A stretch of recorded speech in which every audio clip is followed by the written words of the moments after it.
नमस्कार दोस्तों, मेरा नाम है रोहित और मैं आपके लिए लेकर आ चुका हूं दिल्ली की आज की ताज़ा तरीन खबरें। दोस्तों, आप दिल्ली से हैं या फिर आप किसी भी स्टेट से हैं, अगर आपको ये वीडियो पसंद आता है तो वीडियो को लाइक करें और चैनल को भी सब्सक्राइब कर लें, क्योंकि दोस्तों इस तरह की वीडियोस बनाने में हमें काफ़ी समय लगता है और काफ़ी मेहनत करनी होती है। तो आपसे छोटी सी रिक्वेस्ट है, आप इस चैनल को सब्सक्राइब जरूर करें। दोस्तों, चीन में एक और वायरस लोगों में फैलना शुरू। H10N3 वायरस का पहला मरीज मिला। ऐसा लगता है कि चीन वायरस की फैक्ट्री बन गया है और हर तीसरे दिन नए नए वायरस की खेप दुनिया तक पहुंचाने का काम कर रहा है। कोरोना वायरस लगातार दूसरे साल लोगों के बीच खतरनाक स्तर पर फैला हुआ है और भारत में पिछले 2 महीने में कोरोना वायरस ने किस तरह का खौफ बरपाया हुआ है, इससे कोई अनजान नहीं है। लेकिन इस बीच चीन से खबर आ रही है कि एक और वायरस पक्षियों से इंसानों में फैलना शुरू हो गया है। चीन की सरकारी मीडिया ग्लोबल टाइम्स ने कबूल किया है कि बर्ड फ्लू वायरस का पहला केस इंसानों में मिला है। समाचार एजेंसी के मुताबिक 41 साल के एक शख्स में H10N3 बर्ड फ्लू वायरस मिला है। 41 साल का ये शख्स पूर्वी चीन के जियांगसू प्रांत का निवासी है और वो इस नए वायरस से संक्रमित पाया गया है। और उधर कोरोना वायरस महामारी के बीच दिल्ली सरकार महिलाओं के स्वास्थ्य को लेकर भी काफी सजग नजर आ रही है। दिल्ली सरकार के महिला एवं बाल विकास विभाग ने महिला आश्रय स्थलों और वन स्टॉप सेंटर को सलाह दी है कि वे वहां रहने वाली महिलाओं को कोविड-19 वैश्विक महामारी के दौरान सर्वश्रेष्ठ चिकित्सीय परामर्श मुहैया कराएं। WCD ने मौजूदा हालात में महिलाओं के सामने आने वाली परेशानियों के संबंध में शहर के आश्रय स्थलों को परामर्श जारी किया है।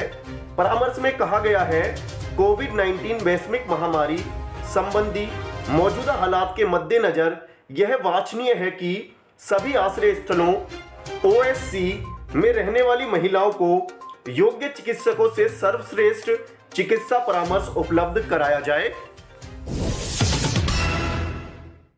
और उधर कोरोना वायरस वैक्सीन को लेकर दिल्ली के डिप्टी सीएम मनीष सिसोदिया ने भाजपा और केंद्र सरकार को आड़े हाथ लिया है। मनीष सिसोदिया ने कहा है कि एक तरफ दिल्ली के CM Arvind Kejriwal corona virus महामारी से लड़ रहे हैं, लोगों को मदद कर रहे हैं, और दूसरी तरफ भाजपा के नेता उनकी आलोचना कर रहे हैं। मनीष सिसोदिया ने प्रेस कॉन्फ्रेंस में कहा है कि दिल्ली सरकार की यह कोशिश है कि दिल्ली के सभी नागरिकों को जल्द से जल्द वैक्सीन लगाकर बीमारी की चेन को तोड़ा जाए। उन्होंने कहा है कि जब जब अरविंद केजरीवाल कोई कदम उठाना शुरू करते हैं तो बीजेपी के नेता अपनी बयानबाजी शुरू कर देते हैं और उन्हें गालियां देने लगते हैं। हाल ही में हरियाणा के मुख्यमंत्री मनोहर लाल खट्टर ने बयान दिया है कि अरविंद केजरीवाल वैक्सीन लगाने में जल्दबाजी कर रहे हैं, लेकिन जब तक दिल्ली के सभी लोगों के लिए वैक्सीन नहीं मिल जाती, हम वैक्सीन की मांग करते रहेंगे। और उधर दिल्ली में कम होता कोरोना का कहर। 24 घंटे में 623 नए केस, 62 लोगों की मौत। देश की राजधानी दिल्ली में कोरोना कंट्रोल होता हुआ दिखाई दे रहा है। लगातार दूसरे दिन राहत भरी खबर आ रही है और वो ये कि यहाँ पॉजिटिविटी दर 1% से भी लगातार नीचे जा रही है। मंगलवार को कोरोना के 623 नए मामले सामने आए हैं। इस दौरान 1423 लोगों ने इस जानलेवा वायरस से जंग जीती है। वहीं पिछले 24 घंटे में 62 लोगों की मौत भी हुई है। आपको बता दें कि दिल्ली में लगातार कई दिनों से 1000 से कम मामले दर्ज किए जा रहे हैं। वहीं 11 अप्रैल के बाद मंगलवार को एक दिन में इतनी कम मौतें हुई हैं। जानकारी के मुताबिक दिल्ली में कोरोना के एक्टिव मामले लगभग 10,000 के करीब रह गए हैं। और उधर दिल्ली में कांग्रेस आला कमान की कमेटी से मिले सिद्धू, बोले जमीनी स्तर के लोगों की आवाज उठाने आया हूं। नाराज है कि पार्टी ने नवजोत सिंह सिद्धू की बयानबाजी पर कोई कार्रवाई नहीं की है। यही कारण है कि सिद्धू हमेशा पार्टी के औपचारिक स्टैंड से हटकर बयानबाजी करते हैं। इसी अंदरूनी कलह को शांत करने के लिए पंजाब कांग्रेस के नेताओं ने लगातार दूसरे दिन दिल्ली में आला कमान की तरफ से गठित समिति से मुलाकात की है, जिसमें नवजोत सिंह सिद्धू भी शामिल थे। मुलाकात के बाद सिद्धू ने कहा कि वे जमीनी स्तर के लोगों की आवाज उठाने आए हैं। लोकतांत्रिक सत्ता पर उनकी स्टैंड स्पष्ट है। लोगों की शक्ति लोगों के पास ही रहनी चाहिए। उन्होंने हमेशा सच कहा है। आपको बता दें कि पार्टी के भीतर के लोगों का मानना है कि सिद्धू प्रियंका गांधी के बेहद खास हैं, इसलिए उन पर कोई भी कार्रवाई नहीं की गई और न ही उन्हें इस बात की चेतावनी दी गई कि वो कैप्टन के खिलाफ बयानबाजी बंद करें। जिस तरह ये कमेटी गठित की गई है, उसे लेकर कांग्रेस का एक बड़ा तबका मानता है कि ये गलत परंपरा शुरू की जा रही है, जिससे पार्टी को नुकसान होगा। कांग्रेस के कई वरिष्ठ नेताओं का मानना है कि पार्टी आला कमान को सिर्फ अमरिंदर सिंह को दिल्ली बुलाकर बातचीत करनी चाहिए थी और समझाना चाहिए था। और उधर दिल्ली में बीते 24 घंटे में कोरोना के 623 नए मामले दर्ज, 62 लोगों की हुई मौत और पॉजिटिविटी रेट 0.88% हुआ। दिल्ली में बीते कुछ दिनों से कोरोना के जो आंकड़े सामने आ रहे हैं वह बेहद राहत भरे हैं।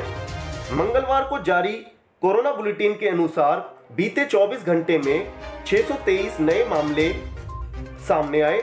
वहीं 62 लोगों की संक्रमण से मौत भी हुई, जबकि इसी दौरान ठीक होने वालों की संख्या 1423 है। दिल्ली में बीते एक दिन में 70,813 टेस्ट किए गए। इनमें से 46,715 RT-PCR टेस्ट थे और 24,098 एंटीजन टेस्ट थे। इसके बाद अब दिल्ली में संक्रमण दर 1% से भी नीचे ढुलक कर 0.88% रह गई है। दिल्ली में अब तक कुल 1,93,73,093 टेस्ट हो चुके हैं। और उधर दिल्ली के मंगोलपुरी में रंजिश के कारण युवक की हत्या, सीसीटीवी कैमरे में कैद हुई वारदात, 2 आरोपी दबोचे गए। पीड़ित जफर की आरोपी आशु के साथ पुरानी रंजिश चल रही थी। पिछले साल ही जफर के भाई नवासा ने अपने साथियों के साथ आशु के भाई की हत्या कर दी थी। उसी हत्या का बदला लेने के लिए ही आशु ने जफर की हत्या की।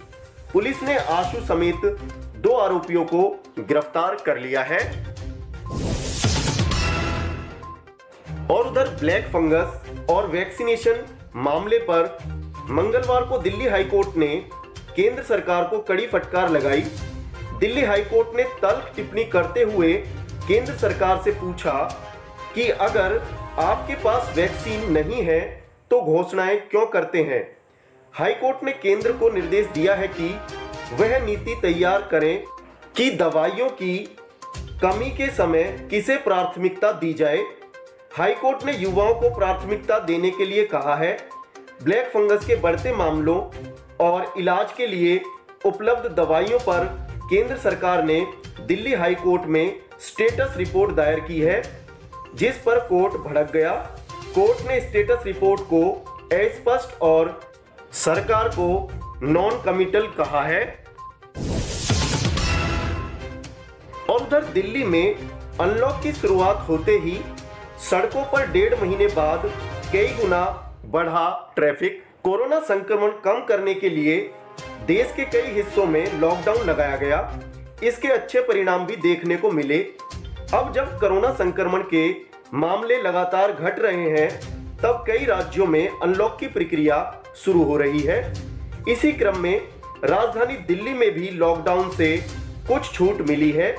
लॉकडाउन में ढील मिलते ही राजधानी की सड़कों पर गाड़ियों की लंबी कतार दिखने लगी है, जो कि चिंताजनक बात है। और उधर शराब की होम डिलीवरी पर बरसी कांग्रेस, कहा वैक्सीन नहीं क्या इससे ठीक होगा कोरोना? दिल्ली सरकार की नई आबकारी नीति पर बरसते हुए कांग्रेस प्रदेश अध्यक्ष अनिल चौधरी ने कहा कि इस नीति के तहत 18 साल से कम उम्र के बच्चे भी मोबाइल ऐप के जरिए घरों में शराब मंगवा सकेंगे। आज हर बच्चे को मोबाइल चलाना आता है। दिल्ली सरकार की शराब नीति पर दिल्ली कांग्रेस ने तर्ज कसते हुए कहा कि दिल्ली में क्या कोरोना के हालात वैक्सीन की जगह शराब से ठीक होंगे?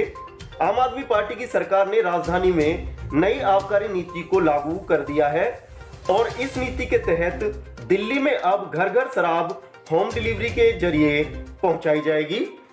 दिल्ली कांग्रेस के प्रदेश अध्यक्ष अनिल चौधरी ने अरविंद केजरीवाल सरकार पर हमला बोलते हुए कहा है कि हाल ही में आईआईटी दिल्ली ने तीसरी लहर को लेकर एक स्टडी की है जिसमें कहा गया है कि आने वाले दिनों में तीसरी लहर जब आएगी तो 45,000 मामले रोजाना दिल्ली में आएंगे और ऑक्सीजन की जरूरत पहले से ज्यादा होगी। साथ ही बेड की संख्या बढ़ाने की जरूरत भी होगी। ऐसे वक्त में दिल्ली सरकार ऑक्सीजन, बेड और अस्पतालों पर ध्यान देने की जगह नई आबकारी नीति पर ध्यान दे रही है ताकि हर घर शराब की डिलीवरी की जा सके।